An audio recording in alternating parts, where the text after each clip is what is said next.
to IWSA Research Portal, program paling asik untuk belajar riset.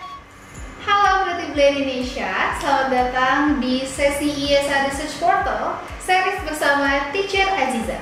Kemarin setelah beberapa sesi, kita sudah belajar terkait dengan cara membuat karya ilmiah, cara membuat esai ilmiah, dan kelas hari ini kita akan membahas mengenai artikel ilmiah yang bisa dipublikasikan untuk jurnal ilmiah atau untuk conference. Untuk teman-teman yang senang banget mempresentasikan hasil karya ilmiah kalian di depan umum atau di konferensi ilmiah, kelas hari ini cocok banget untuk kalian karena kita akan bahas mulai dari pengertian artikel ilmiah sendiri, lalu bagaimana sih cara buat artikel ilmiah untuk dipublikasikan di jurnal maupun dipresentasikan di conference. Dan juga pastinya sistematika detailnya seperti apa. Jadi untuk teman-teman, yuk kita siapin alat tulis kita, siapkan telinga baik-baik, catat semua hal penting, dan tunggu apa lagi? Kita langsung aja ke kelasnya. Check it out! Halo peneliti belia, kembali lagi nih sama Kak Aziza. Nah, masih ingat gak sih sebelumnya Kak Aziza udah pernah bahas mengenai jenis karya ilmiah. Yang pertama itu esai ilmiah dan yang kedua adalah karya tulis ilmiah atau KTI. Nah, hari ini Kak Aziza mau bahas mengenai artikel ilmiah. Coba siapa yang udah pada tahu artikel ilmiah itu apa sih? Oke, nah sebelum memulai seperti biasa nih Kak Aziza akan menjelaskan terlebih dahulu agenda yang akan kita pelajari. Untuk yang pertama, Kak Aziza akan bahas nih mengenai pengertian artikel ilmiah. Yang kedua, Kak Aziza akan bahas mengenai sistematika artikel ilmiah. Yang ketiga, Kak Aziza akan bahas nih mengenai contoh ajang untuk artikel ilmiah. Dan yang terakhir, kita akan bedah artikel ilmiah. Jadi langsung aja yuk kita masuk ke materi. Oke, langsung aja ya Kak Aziza mulai untuk sesi pemateriannya. Nah, di sini Kak Aziza mulai dengan pengertian artikel ilmiah dulu ya. Tapi di sini Kak Aziza langsung aja bacain artinya ya. Nah, di sini pengertian artikel ilmiah sendiri Kak Aziza ambil sumbernya dari Sam Houston State University. Jadi, mereka mengatakan bahwa sebuah artikel ilmiah menyajikan temuan penelitian yang ditulis oleh para peneliti dan ilmuwan. Nah, jadi jelas ya bahwa artikel ilmiah itu diambil dari hasil penelitian gitu ya, dari hasil penelitian yang ditulis oleh para peneliti dan juga ilmuwan gitu. Nah, mereka umumnya dianggap sebagai sumber utama dan ditulis untuk peneliti lain. Jadi ketika si peneliti itu atau si ilmuwan itu menulis artikel ilmiah, itu akan dijadikan referensi gitu ya untuk peneliti lain seperti itu. Artikel terbaru akan berisi karya terbaru di bidangnya. Jadi semakin semakin terkini gitu ya, artikel itu akan semakin banyak orang yang mencarinya karena lebih up to date seperti itu. Nah, dengan referensi karya yang diterbitkan sebelumnya di bidang studi gitu. Jadi tetap ya, artikel terbaru pun mereka mengambil sumber-sumber sebelumnya seperti itu. Jadi tetap ada referensi yang digunakan. Itu deh pengertian dari artikel ilmiah. Nah, sekarang kita langsung masuk ke sistematika penulisan artikel ilmiah ya. Oke, kita masuk ke sistematika penulisan artikel ilmiah. Nah, di sini seperti yang sudah terlihat ya bahwa banyak nih sistematika penulisan artikel ilmiah, dari mulai penulisan abstrak, lalu pendahuluan, ada metode, hasil dan pembahasan, kesimpulan dan juga referensi gitu. Nah, di sini Kak Aziza nggak akan bahas panjang lebar gitu ya tentang setiap aspek dari sistematika penulisan artikel ilmiah karena sebelumnya Kak Aziza juga sudah bahas mengenai sistematika karya ilmiah ya di sesi sebelumnya. Jadi kalau yang belum nonton boleh ditonton dulu ya, itu jelas banget dipaparkan. Nah, begitu juga dengan penulisan abstrak, judul dan lain sebagainya, itu sudah ada video sebelumnya. Oke, kali ini Kak Aziza hanya mereview mengenai sistematika penulisan artikel ilmiah. Nah, yang pertama itu ada abstrak. Oke, masih ingat nggak 5 komponen yang ada di abstrak itu ada apa aja? Coba di video sebelumnya udah pada nonton belum? Kalau belum nonton, boleh langsung ditonton dulu ya yang bagian penulisan abstrak dan juga judul. Oke, nah jadi komponen abstrak itu ada 5 ya teman-teman yang harus dimasukkan ke dalam abstrak. Yang pertama latar belakang, yang kedua itu ada tujuan penelitian, yang ketiga ada metode penelitian, yang keempat hasil dan pembahasan, dan yang terakhir adalah kesimpulan dan implikasi. ya. Jadi itu abstrak itu keseluruhan dari artikel ilmiah gitu, gambaran keseluruhan dari artikel ilmiah. Nah, lalu kita masuk ke pendahuluan nih. Pendahuluan itu menyatakan masalah atau pernyataan yang dibahas dalam artikel gitu ya. Jadi kalau di pendahuluan ya kita paparkan dulu topik yang kita bahas tuh apa, lalu masalahnya di mana sih gitu. Lalu dari masalah itu didukung dengan data-data yang ada, seperti itu. Lalu kita masuk ke metode nih teman-teman. Nah, metode itu rincian teknis tentang bagaimana penelitian itu dilakukan. Intinya metode itu adalah cara ya teman-teman. Dan caranya tuh banyak gitu ya untuk melakukan penelitian. Tergantung penelitian kita apa dulu. Dan baru kita bisa menentukan metode yang cocok atau cara yang cocok itu yang mana. Seperti itu ya. Selanjutnya ini ada hasil dan pembahasan. Nah, kalau hasil dan pembahasan ini jelas ya, dari tadi caranya udah ditentukan, terus pengumpulan datanya juga udah diambil, udah dianalisis, dan mendapatkan hasil tuh, hasil dan juga pembahasan. Jadi, hasil dan pembahasan adalah penyajian data yang dihasilkan dari hasil penelitian, gitu ya. Jadi, dari penyajian data, terus dihasilkan deh dari hasil penelitian, seperti itu. Lalu, ada kesimpulan. Nah, kalau kesimpulan, ringkasan singkat dari hasil dan diskusi. Jadi, ini saling keterkaitan ya, untuk setiap sistematikanya. Dan yang terakhir itu adalah referensi. Kalau referensi ini dokumen yang dirujuk oleh penulis atau sumber-sumber yang digunakan dalam kepenulisan, seperti itu ya. Oke, nah sampai sistematika penulisan artikel ilmiah ada yang mau ditanyakan teman-teman? Oke, kalau nggak ada yang ditanyakan lagi, kita bisa lanjut ya ke bagian contoh ajang artikel ilmiah. Nah, sebenarnya ini yang perlu Kak Aziza bahas lebih panjang gitu ya, karena artikel ilmiah ini sebenarnya luas banget jangkauannya gitu ya. Kita bisa submit tulisan kita ke banyak tempat gitu ya, tulisan atau artikel ilmiah kita ke banyak tempat gitu teman-teman. Jadi kalau artikel ilmiah itu beda dengan esai dan juga karya tulis ilmiah atau KTI untuk lomba. Kalau esai atau KTI untuk lomba kan biasanya dilombakan aja. Tapi kalau misalnya artikel ilmiah ini lebih luas lagi teman-teman. Kita bisa submit atau kita bisa kirim tuh artikel ilmiah kita ke seminar nasional yang ada call for paper-nya, atau juga bisa ke conference internasional gitu ya yang ada call for paper-nya juga, seperti itu. Contohnya seperti ini nih teman-teman. Kalau yang seminar nasional biasanya ada tuh bacaan call for paper gitu. Nah, kalau di sini berarti udah jelas ya bahwa mereka tidak hanya mengadakan seminar nasional atau tidak hanya mengadakan pematerian saja gitu ya, tapi juga mengadakan atau menampung artikel-artikel ilmiah dari para penulis seperti itu secara nasional gitu. Jadi itu ya yang membedakan teman-teman. Nah, selanjutnya di sini ada International Conference on Science, Social Science, Art, Business, and Education. Nah, jadi di sini juga sama nih. Selain mereka mengadakan international conference, ya mereka juga mengadakan atau menerima artikel ilmiah kita seperti itu ya teman-teman. Dan di sini juga ada waktu-waktu pentingnya gitu ya, kayak misalnya submit abstraknya di tanggal berapa, lalu registrasinya di tanggal berapa, sampai pada hari konferensinya seperti itu. Terus juga biasanya ada harga-harga yang diminta seperti itu ya teman-teman. Nah, lalu selain di seminar nasional maupun konferensi internasional, ada juga artikel ilmiah juga bisa disubmit di jurnal. Oke teman-teman, jadi tadi ya, kalau tadi kita udah bahas tentang seminar nasional dan juga konferensi internasional. Nah, kali ini artikel ilmiah juga bisa disubmit ke jurnal, ya baik yang sudah terakreditasi maupun yang belum terakreditasi seperti itu ya. Nah, di sini Kak Aziza tampilkan contoh-contoh poster yang berhubungan dengan penerimaan artikel ilmiah gitu ya dari para peneliti, baik yang sudah terakreditasi maupun yang belum terakreditasi seperti itu. Nah, kalau misalnya kalian lihat di poster yang pertama, ini ada di sini tulisan mengenai indeks by apa gitu ya, ada Google Scholar, ada Garuda, ada apalagi nih banyak banget gitu ya. Nah, berarti si jurnal ini atau nanti artikel kita akan terindeks Garuda, dan lain sebagainya. Nah, kalau yang akreditasi ini ada namanya SINTA nih. Jadi di sini ada yang sudah terakreditasi SINTA 3 nih, S3. Seperti itu ya teman-teman.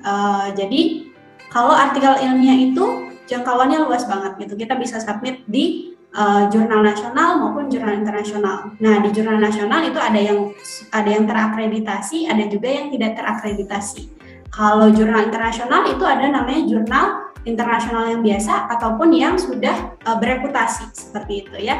Nanti akan ada bahasan lebih lanjut mengenai ini. Oke, nah karena dari tadi kita udah bicarain tentang pengertian artikel ilmiah, lalu ada sistematika penulisan artikel ilmiah, lalu ada juga mengenai contoh-contoh ajang artikel ilmiah. Sekarang saatnya kita bedah artikel ilmiah. Oke, udah gak sabar kan buat bedah artikel ilmiah? Nah, kalau udah ngebedah artikel ilmiah pasti kita bakalan kegambar, oh penulisannya seperti ini gitu. Mudah-mudahan teman-teman bisa pahamin ya. Kalau misalnya ada pertanyaan, boleh langsung aja dikirim di kolom komentar. Oke deh. Oke teman-teman, kita langsung masuk ke bedah artikel ilmiah ya. Nah, di sini Kak Aziza ambil dari salah satu artikel ilmiah yang sudah pernah Kak Aziza buat gitu ya. Dan alhamdulillah sudah masuk ke jurnal yang terindeks Scopus. Nah, di sini masuk di International Journal of Learning, Teaching and Educational Research pada tahun 2019. Di sini juga Kak Aziza menulis bersama dosen-dosen Kak Aziza, seperti itu. Nah, judul yang diangkat itu mengenai Teaching Mild Mentally Retarded Children Using Augmented Reality, seperti itu. Nah, jadi intinya di artikel ini Kak Aziza ingin menjelaskan bagaimana sih penggunaan pembelajaran untuk anak-anak tunagrahita ringan gitu ya, menggunakan teknologi augmented reality seperti itu.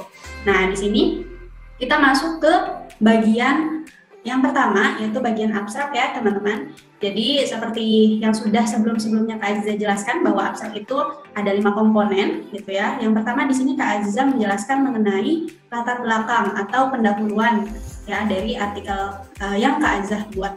Nah, kalau di sini Kak Aziza menjelaskan bahwa anak-anak itu biasanya menggunakan atau pengenalan objek itu kepada anak-anak, khususnya anak berkebutuhan khusus ya.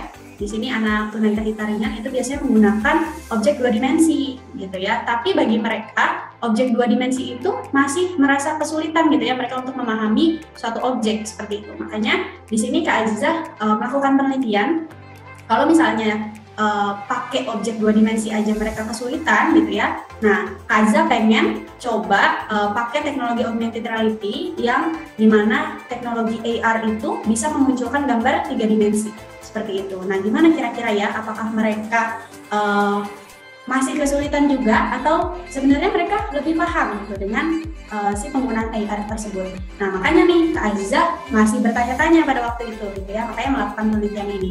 Nah, lalu di sini Kak Aziza menjelaskan mengenai tujuan dari penelitiannya Kak Aziza seperti itu ya. Nah, lalu di sini juga Kak Aziza menjelaskan mengenai metode penelitian yang Kak Aziza gunakan, yaitu menggunakan kualitatif deskriptif dengan teknik pengumpulan datanya observasi dan juga wawancara seperti itu. Lalu dianalisis dengan analisis model Habermas gitu ya, Mills and Habermas seperti itu. Nah, lalu hasilnya apa? Hasilnya, nah di sini kelihatan ya ada berbagai aspek, ada beberapa aspek perkembangan yang dimunculkan gitu ya ketika menggunakan teknologi augmented reality untuk mengenalkan objek pada anak tunagrahita ringan seperti itu. Nah, itu tadi abstraknya dan sekarang masuk ke keywordnya. Ini ya, masih ingat kan keywords ya yang sudah dijelaskan sebelumnya.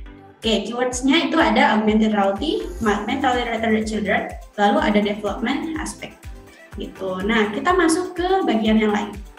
Ini bagian introduction. Sebetulnya bagian introduction ini tadi sudah Kak Aziza jelaskan ya secara umumnya gitu mengenai mereka tuh kesulitan gitu ya. Jadi anak tunagrahita itu mereka tuh IQ-nya di bawah rata-rata gitu. Jadi ketika mereka berpikir itu sangat lamban seperti itu ya. Nah, maka dari itu untuk mengenalkan satu objek itu mereka agak kesulitan ketika menggunakan objek 2 dimensi atau gambar kertas biasa. Biasanya kan kalau menunjukkan objek tuh pakai gambar biasa ya, gambar 2 dimensi gitu. Nah, tapi di sini ada namanya augmented reality, di mana AR itu bisa menampilkan objek 3 dimensi dan mereka real time gitu ya, real time, lalu juga bisa audio, ada audionya juga gitu, jadi lebih lengkap. Nah seperti itu. Nah di sini introduction-nya, bagian pendahuluan yang Kak Aziza tulis tetap diimbangi atau didukung dengan data-data ya dari penelitian-penelitian sebelumnya. Lalu di sini Kak Aziza juga tulis literatur review karena dari pihak jurnalnya meminta ini. Jadi sebetulnya literatur review itu sifatnya opsional, tergantung dari penyelenggara. Mereka membuat atau mengadakan ini atau tidak. Biasanya sih langsung ke metode. Nah di literatur review Kak Aziza menjelaskan mengenai siapa sih itu anak tunagrahita ringan gitu ya, terus juga klasifikasi IQ-nya tuh seperti apa sih gitu ya. Lalu dan hal-hal atau teori-teori lain yang mendukung penelitian Kak Aziza dimasukkan ke bagian literatur review. Begitu juga dengan penjelasan AR-nya sendiri seperti itu. Nah, lalu di sini kita masuk ke metode penelitian. Nah, di sini Kak Aziza menjelaskan mengenai desain penelitian yang Kak Aziza gunakan tadi ya, kualitatif, deskriptif, lalu subjek penelitiannya ada 2 anak berkebutuhan khusus, yang satu perempuan, yang satu laki-laki. Nah, mereka itu dari kelas 4 gitu ya, kelas 4 di SLB. Nah, lalu di sini prosedur penelitiannya seperti apa? Ini kita jelaskan. Jadi teknik pengumpulan datanya Kak Aziza menggunakan observasi dan juga interview. Lalu analisis datanya Kak Aziza juga menggunakan model Nielsen Habermas yang terdiri dari 3 tahapan. Ya, tahap pertama itu ada tahap reduksi data, lalu ada tahap penyajian data, dan yang ketiga itu ada tahap kesimpulan seperti itu. Nah, di sini juga pertanyaan-pertanyaan yang Kak Aziza ajukan juga dimasukkan gitu ya, karena kan tadi Kak Aziza pakai tidak hanya menggunakan observasi, tapi juga Kak Aziza wawancara seperti itu kepada anak-anaknya dan juga guru-gurunya. Oke, sampai segitu untuk metode penelitian, dan di sini ada bagian hasil dan juga pembahasan gitu ya. Nah, di sini di bagian hasil Kak Aziza membuat satu tabel di mana di sini ada 6 aspek yang berkembang gitu ya ketika menggunakan teknologi augmented reality. Yang pertama ada aspek kognitif, yaitu aspek yang berhubungan dengan pengenalan objek gitu ya. Terus anak-anak juga bisa tahu warna gitu ya, karena ketika menggunakan teknologi AR itu kita harus menggambar dulu tuh objeknya seperti itu. Terus juga critical thinking skills-nya juga dilatih di sana. Nah, lalu ada aspek moral and religious values gitu ya. Ketika anak-anak tahu sebuah hewan gitu ya, misalnya objeknya hewan. Nah, kita coba tanya gitu ya, hewan itu siapa yang menciptakan gitu. Nah, dari sana mereka bisa kenal siapa itu Tuhan gitu ya. Jadi manusia, hewan, tumbuh-tumbuhan, dan seluruh yang ada di muka bumi ini ya ciptaan Allah seperti itu. Jadi kita mengenalkan tentang Tuhan seperti itu ya kepada anak. Lalu juga karakter, bagaimana mereka bisa respect gitu ya, dan juga bisa peduli gitu dengan hewan seperti itu. Lalu ada bahasa, kalau dari segi atau aspek bahasa, ini karena tadi ada audio gitu ya, didukung sama audio, jadi mereka bisa tahu, oh ternyata suara sapi itu gini ya, suara ayam itu begini ya gitu. Nah, lalu ada aspek social emotional. Nah, ketika mereka sabar menunggu proses scanning gitu ya dari handphone, dari gambar melalui handphone seperti itu. Nah, itu mereka ada proses menunggunya, dan itu masuk ke social emotional seperti itu. Dan ketika mereka menunjukkan ekspresi juga ya ketika melihat hewannya atau melihat objek-objek lainnya seperti itu.